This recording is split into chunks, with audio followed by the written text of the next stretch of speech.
On a quiet street corner, a proud black woman walks home, her emerald necklace gleaming in the sunlight. But that beautiful piece of jewelry draws the wrong kind of attention. In moments, a police officer singles her out and accuses her of theft. No questions, no evidence, no interest in her explanation. The cold snap of handcuffs follows, and he hauls her to the station with arrogant confidence. What he doesn't know is that he's just made the biggest mistake of his career. Before we dive into this story, let us know where you're watching from. We'd love to hear your thoughts. The late afternoon sun spread gold across the quiet streets of Harmontown, North Carolina, casting long shadows between brick storefronts and lampposts wrapped in summer bunting. The town, quaint and proud of its old southern charm, bustled gently. Shop doors chimed with customers, teenagers cycled past rows of flower beds, and the scent of warm asphalt mixed with the tang of barbecue drifting from Wilson's Deli on Main. On this seemingly ordinary day, the air held a stillness beneath the movement, like the moment before a storm you didn't yet know was coming. Lila Thompson moved with graceful certainty, her heels clicking on the sidewalk like punctuation marks to a sentence she had written herself. Tall, confident, with dark skin that glowed beneath the sun, she wore a crisp, sleeveless cream blouse tucked into tailored slacks. Around her neck rested a silver chain, elegant but subtle, until it caught the light and revealed a single emerald stone, rich and green as forest glass. It wasn't just jewelry, it was memory and promise. A wedding gift from her husband, Marcus, a man who loved her in a way that defied every expectation this town had ever set for a woman like her. She had just been left, a keynote session at the Harmontown Tech Forum, where she had spoken on AI ethics and law enforcement databases. Her name tag was still clipped to her bag. It read, Lila Thompson, Systems Architect. As she turned the corner onto Ellison Street, her path took her past a row of parked police cruisers idling outside the precinct. Leaning against one of them was Officer Carl Donovan. Mid-40s, sunburnt cheeks, buzz-cut hair turned more gray than blonde. He held a styrofoam coffee cup in one hand and wore the kind of smirk that made people look down when passing him. Carl had been on the force for nearly 20 years, not because he was particularly skilled, but because he knew how to survive systems that rewarded men who never questioned their own authority. To him, the badge was not a symbol of service. It was a shield behind which he could wield suspicion like a weapon. His eyes caught the glint of Lila's necklace, and something in him twitched. Maybe it was the way she didn't slow down. Maybe it was the way she held her head high. Or maybe it was just the way she didn't seem to care that he was a cop and she was a black woman walking alone with confidence. She didn't shrink, didn't smile, didn't nod in acknowledgement to Carl. That wasn't neutral. That was disrespect. You? He barked, stepping away from the cruiser, the gravel crunching under his boots. Lila stopped, brow slightly furrowed, turning toward the voice. Her pulse quickened. Not out of fear, but calculation. Yes, officer, she replied, polite but firm, as if testing the air for danger. Carl's tone hardened. That chain around your neck, where'd you get it? The question wasn't casual. It was sharp, laced with implication, and it hung in the air like smoke. Lila blinked, briefly stunned. It's mine, she said simply. It was a gift from my husband. She could feel the shift now. The way his eyes narrowed, the way his stance grew wider, more invasive. A gift, Carl repeated, voice dripping with disbelief. That right? Looks pretty damn expensive. You sure it's yours? His hand hovered near his belt, not on his gun, but close enough to send a message. Lila's expression cooled. Yes, I'm sure, she said. Is there a reason you're asking me this? She was aware of passers-by beginning to glance their way, a slow circle of unease forming in the air. Carl folded his arms, scrutinizing her with open contempt.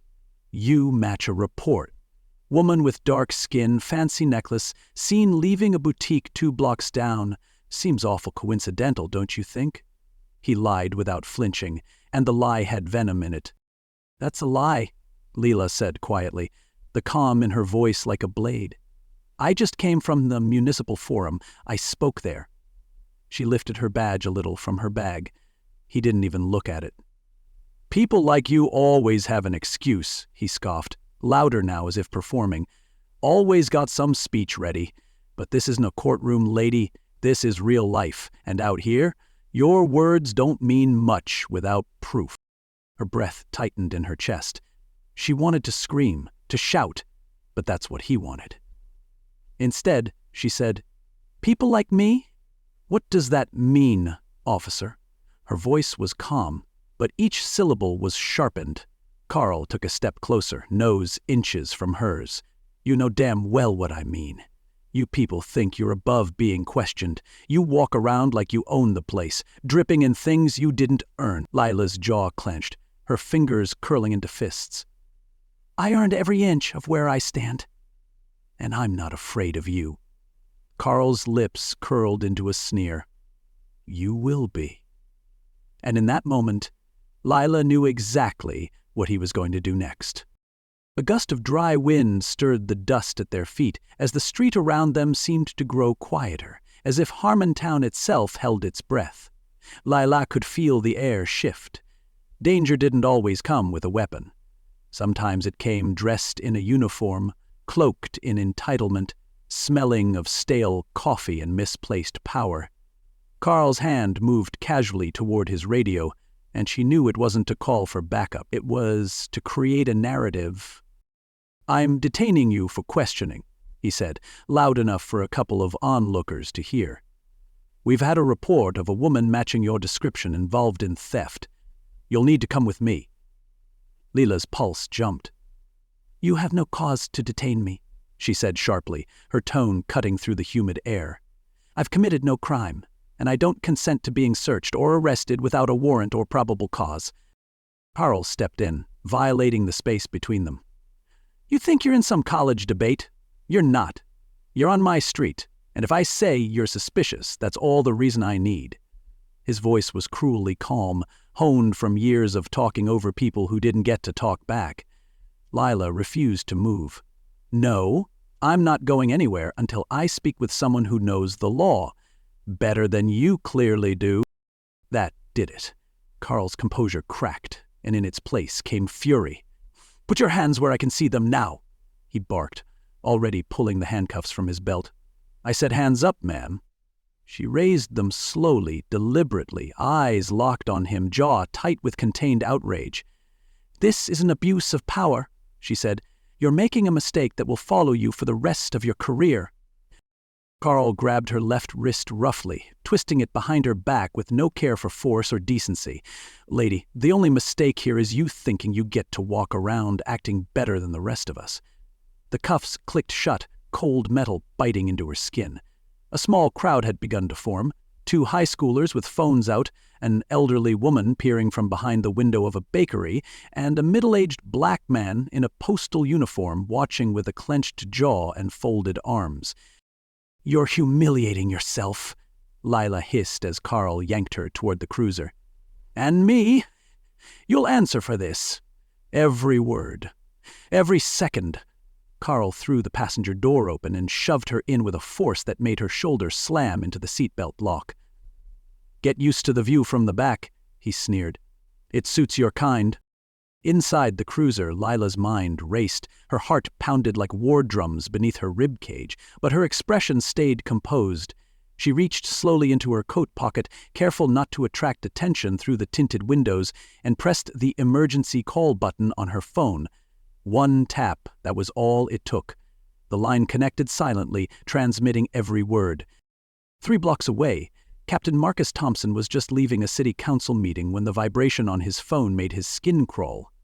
1 glance, 1 name, and then the voice. His wife's voice, sharp, furious, cornered, and then Carl's voice, harsh, smug, calling her arrogant, saying she fit the type. Marcus's knuckles whitened around the steering wheel as he turned onto Ellison Street.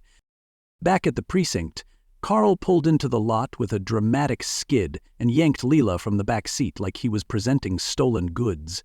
He dragged her across the tiled floor of the station with all the pomp of a man on a power trip, past the front desk where Officer Ryan, the youngest member of the team, looked up with immediate concern. Carl smirked. Got ourselves a live one. Thought she could out-talk me. Tried to flex that educated attitude. Ryan raised an eyebrow. What's the charge? He asked cautiously. Carl's voice lowered, dismissive. Suspicion of theft? Fancy chain, no receipt, bad attitude, typical story. Ryan hesitated. Did she resist? Say anything threatening? Carl scoffed. She resisted by opening her damn mouth, acting like she's smarter than me. Didn't even flinch when I stepped up. Stood there like I was beneath her. In the holding cell, Lila sat with her hands folded in her lap, back straight, expression unreadable. Her wrists throbbed, and a trickle of sweat slid down her temple, but she refused to let it show. She could hear Carl outside the cell, boasting, degrading, like a man drunk on his own reflection, and she knew Marcus had heard everything. She could feel it like a storm pressing against the horizon. Carl leaned back against a desk, still talking. This town's got too many folks forgetting who runs it. I see them walking around like they own the damn place. But not on my shift. I don't care who she knows, she'll learn her place like the rest of them. Ryan shifted uncomfortably. You sure this is clean, Carl? This isn't going to blow back? Carl narrowed his eyes. You think I'd throw my badge away over some cocky tech lady with a necklace and an attitude? Please, I've been doing this longer than you've been shaving. The precinct doors swung open and Marcus walked in. He didn't storm, he didn't yell. He just stepped through the room like gravity bent toward him, eyes like steel, jaw tight enough to break. Carl didn't even see him until the entire room went quiet, and then he turned and his face went white. The door clicked shut behind him, and the silence that followed was deafening. Every officer in the room had frozen mid-tack, eyes tracking Captain Marcus Thompson like a predator entering foreign territory. The air thickened with tension, humid and electric, the kind that clung to skin and squeezed the lungs. Marcus's uniform was immaculate, badge gleaming under the fluorescent lights, but it wasn't the uniform that commanded the room. It was his presence. He didn't have to shout. He didn't have to raise a single hand. Authority pulsed off him like heat from an engine. Carl Donovan's smirk disintegrated. His mouth opened, but the words got caught somewhere behind his teeth. He looked like a boy who had been caught with a match in a barn full of hay. Captain, he said, voice strained. Too chipper, too late. Didn't know you were coming in today. Marcus didn't blink. I wasn't, he said, flat and cutting, but I received a live transmission on my phone from the woman you arrested without cause. My wife. The last word hit the floor like a dropped hammer. Every set of eyes snapped to Carl. Ryan's jaw slackened. The sergeant by the desk stopped breathing mid-inhale. Carl paled, his posture faltering. Wife? He stuttered. Wait, I didn't... You didn't what, Officer Donovan? Marcus stepped forward slowly, each step measured, deliberate, his voice never leaving that ice-cold register. Didn't know her name, didn't bother to ask, didn't stop long enough to consider that she was walking home from a professional forum, wearing her ID, minding her business until you decided she looked too proud to be innocent? I thought she matched a description, Carl said quickly, sweat beading along his hairline. There was a report. There was no report, Marcus snapped, the chill cracking for the first time. I checked dispatch. No thefts reported, no missing persons, no suspicious activity on Ellison Street. You made it up. You manufactured a justification for profiling her based on what? The necklace she wore? The color of her skin? Her refusal to cower under your gaze? His eyes burned now, not with rage, but with bitter, focused disappointment. Carl's voice cracked. She got confrontational. She asserted her rights, Marcus shot back. That's not confrontation. That's citizenship. The room was still. Even the hum of the air conditioning felt muted. Lila sat behind the holding cell bars, her posture regal, head held high, eyes locked on her husband. She hadn't said a word since Marcus entered, not out of silence, but out of choice. This was his moment now. But it had started with her, and she wasn't just watching. She was measuring the man Carl Woodang would be after this ended. Carl swallowed, taking a small instinctive step backward. "Sir, I didn't know she was your—" "You shouldn't need to know who she belongs to in order to treat her with decency," Marcus roared suddenly. And it was the only time his voice rose, booming through the walls like a thunderclap. "You're not just a disgrace to this badge. You're a liability to every community member who ever dared to trust you." Carl looked around, as if searching for an escape hatch. No one met his eyes. The room had already sentenced him. Ryan finally spoke, quietly. "Captain, I didn't know what was happening, but it didn't feel right." Marcus's gaze shifted briefly to Ryan, and something softened. "Then remember that feeling. Let it guide your decisions, because next time you might be the only thing standing between justice and a story that ends with someone in a morgue instead of a holding cell." He turned back to Carl, who looked like a man about to be unmade. "As of this moment, you're suspended, effective immediately. Badge, gun, desk, gone. And you will be required to attend 6 months of racial bias rehabilitation and psychological assessment before you even think about applying for reinstatement." Carl's knees trembled. "Captain, please. I didn't mean harm. I thought I was doing the right thing." "No," Marcus said coldly. "You thought you were untouchable. You thought power meant domination, not responsibility. You thought a black woman walking with pride was a threat, not a citizen. You didn't enforce the law. You enforced your own hatred." Carl's voice shrank. "Please don't end my career." At that, Lila finally stood. The cell door had been unlocked during the commotion, but she hadn't moved until now. She stepped forward, heels clicking, shoulders squared, and faced the man who had tried to break her spirit. She spoke with clarity and calm, but her words cut deeper than rage ever could. "You tried to strip me of my dignity in front of strangers, Officer Donovan. You tried to reduce me to a stereotype. You failed. But I don't want your job ended. I want your conscience awakened. You don't need punishment. You need to understand what it's like to be humiliated just for existing." Marcus's expression flickered. "You sure?" he asked her softly. "Yes," she replied. "If we don't give him a chance to see what he did, really see it, then nothing changes." Marcus nodded slowly, his jaw tense, his chest rising and falling with the weight of control. He turned back to Carl. "You heard her. You get your chance, but one more misstep and you're done. You won't wear this badge. You won't carry this name." Carl nodded, wordless, as tears slid down his cheeks. He removed his badge like it was burning his chest. For the first time in years, he looked like a man stripped, not of rank, but of delusion. Marcus wrapped his arm gently around Lila's shoulders as they walked out of the precinct together. The late afternoon sun had shifted into gold again, but now it shimmered like judgment. Behind them, the door clicked shut. Ahead of them, a reckoning had only just begun. The next morning arrived with an eerie stillness. Harmontown's sky hung overcast, as if the sun itself was reluctant to rise on what had been exposed the day before.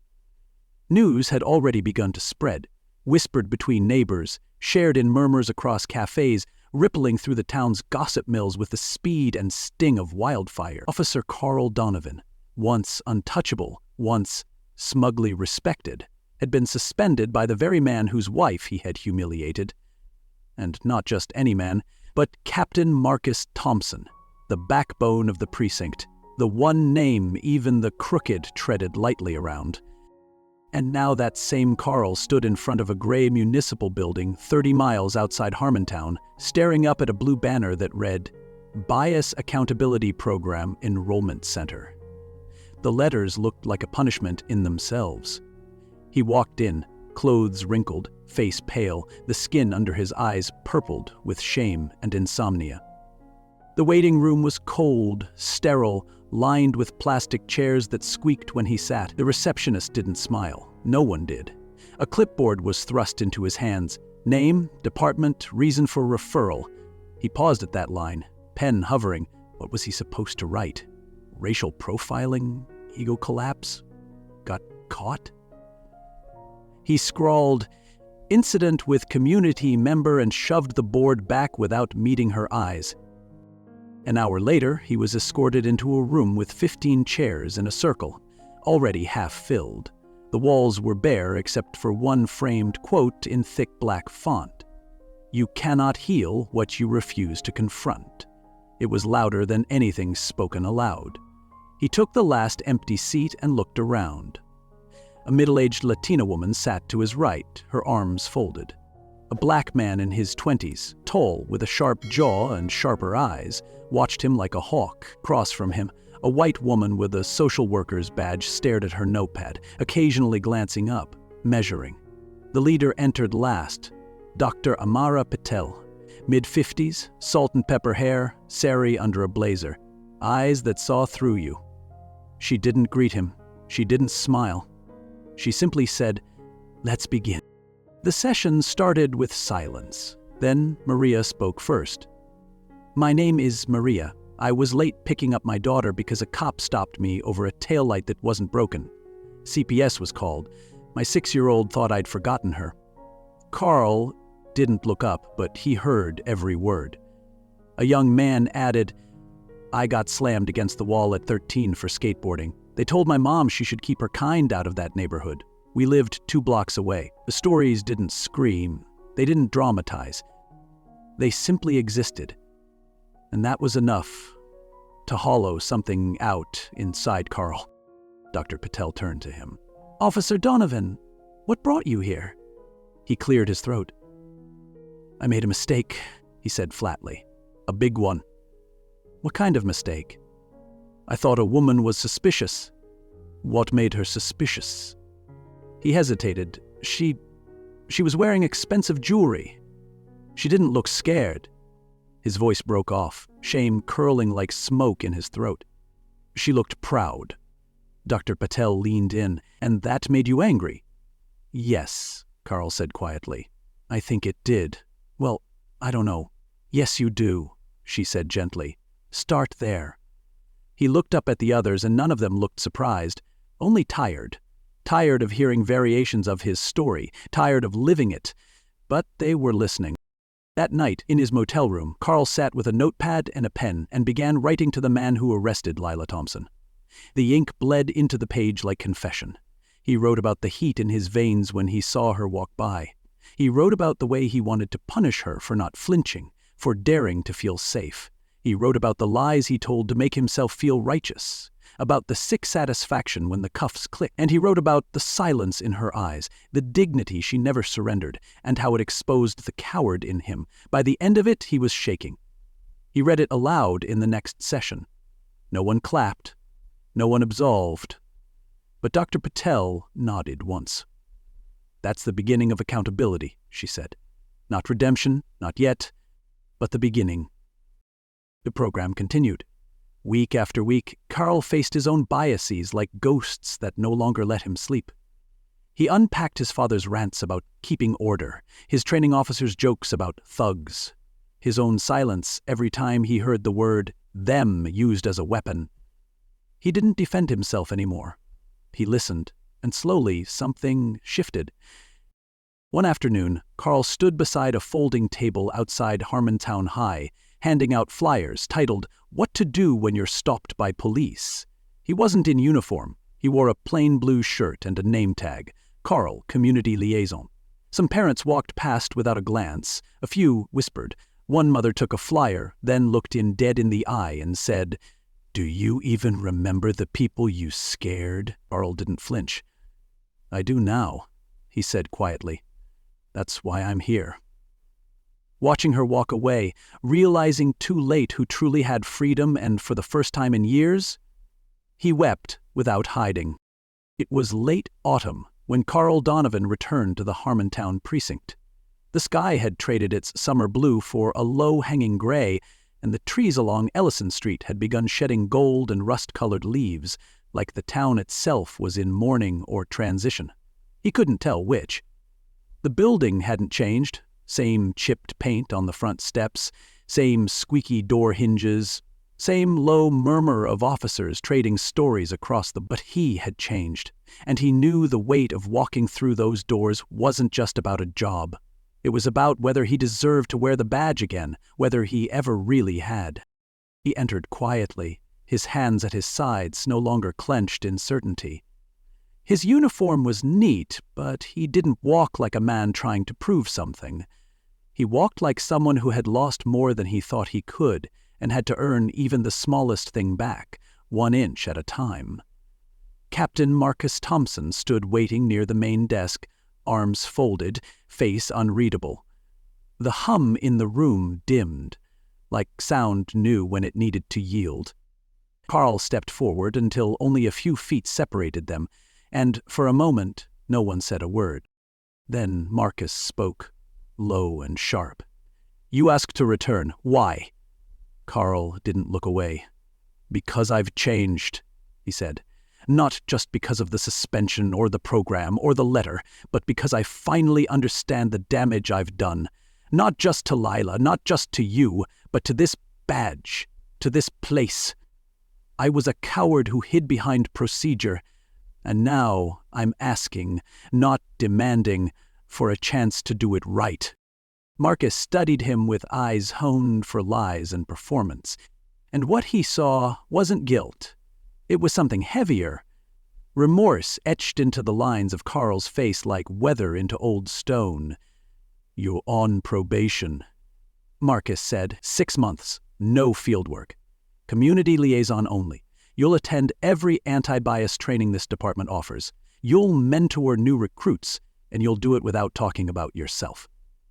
You'll listen, learn, and if I hear one whisper that you've reverted, you're gone. Carl nodded slowly. Understood. "And this isn't a redemption arc, Officer Donovan," Marcus added, the last word laced with warning. "It's restitution for every person who didn't get to walk out of a holding cell. For every story that never got a second chapter. Yes, sir." As the months passed, Carl did as he was told. He sat in circles with fresh-faced recruits and told them how not to be him. He volunteered for school visits where kids eyed him warily until he told the story they didn't expect, the one where he was the villain. And slowly, wariness turned to questions and questions to conversations. He stood outside community forums and listened, really listened, to people who had every reason to hate the uniform he wore. And he never defended himself. He only said, "I'm sorry. What can I do to help make it better?" And he meant it. But the real test came one spring evening when a formal precinct dinner was held to celebrate community reform initiatives. Marcus and Lila arrived together, both elegant in their way. He in a dark suit, she in a jade-green dress that shimmered beneath the lights, the same hue as the stone Carl once mistook for stolen. They were the quiet storm at the center of the room, admired, respected, untouchable. Carl hovered near the edges, unsure if his presence was welcome. He had no right to assume so. He stayed back until Marcus caught his eye from across the room and gave the smallest nod. And then Lila turned. She walked toward him slowly, deliberately, each step radiating the kind of composure that could level nations. When she stopped in front of him, the room fell into a hush that felt like held breath. "I've been hearing things," she said evenly. "Good things." "I've been trying," Carl said, voice quieter than it had ever been in her presence. She nodded. "Trying isn't a destination, but it's a start." "I don't expect forgiveness." "And I'm not offering it like a prize," she replied, "but I do believe people can change. I believe they must, if anything's going to be different for those who come after us." There was a long pause, and then she said something that would live with him longer than any reprimand or headline. "You took something from me that day, Officer Donovan, but what you've done since then, that doesn't give it back. It builds something else. And if you keep building, maybe someday someone who looks like me will see someone like you and not have to wonder if they're in danger. Carl swallowed hard. I'll keep building. That night, when Marcus took the podium, he looked out over a crowd of city officials, community leaders, officers, and citizens. But for a moment his eyes lingered on Carl, then shifted to Lila. "There's power in a badge," Marcus said. "But there's more power in accountability. We are not defined by our worst moments, but we are responsible for them. And sometimes, justice doesn't come from punishment, it comes from transformation." The room erupted in applause. But Carl didn't smile. He stood still, hands folded in front of him, humbled, hollowed, rebuilt. Years later, when a plaque was placed on the wall of the Harmontown precinct reading, "In honor of the voices who demanded better," Carl passed it every day. He never forgot who he used to be. But he didn't have to, because the man he was now would never let him become that again. And every morning, as he passed the plaque near the front desk in honor of the voices who demanded better, he didn't look at the names. He looked at the space beneath them, a space still waiting to be filled. Join us to share meaningful stories by hitting the like and subscribe buttons. Don't forget to turn on the notification bell to start your day with profound lessons and heartfelt empathy.